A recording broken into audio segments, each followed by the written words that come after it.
Okay, today we're gonna use crayon to go over our landscapes. You should have your lines drawn with pencil very lightly on the final copy. You should also have a plan of what colors you're going to use on your landscape. Your tree will be a neutral color, and then the land and sky itself will be complementary colors. I have chosen to use the neutral color of black for the tree, and I'm going to be using reds and greens for my sky and landscape.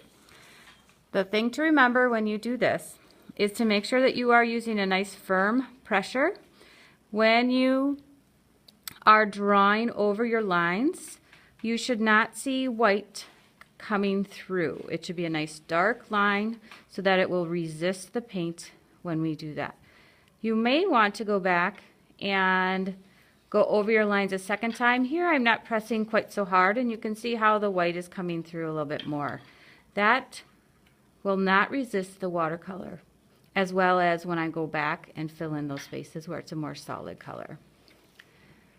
Remember, in nature we use kind of unevenness or random shapes. We don't want to have a perfect pattern because then it will look a little bit more unnatural.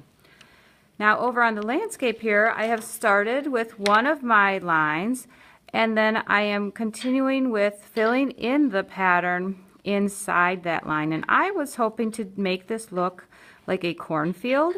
So I'm doing kind of a zigzag type pattern to show the different rows of the corn. And remember, the rows they're further apart in the beginning, and then they get closer together as they get farther away. So you can see this is kind of curving around and getting close, as well as the detail you see is a little bit less. So back here with my row, the lines are a little less jagged. You don't see quite as many bumps and ups and downs, but you still can tell it's similar, and then here they get really close together and kind of disappear.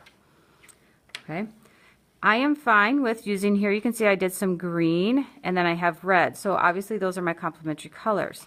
You can mix and match in the same area. So let's say I want to do this area here. Again, I'm coloring it with firm pressure with my crayon to make sure there's no peekaboos along the line.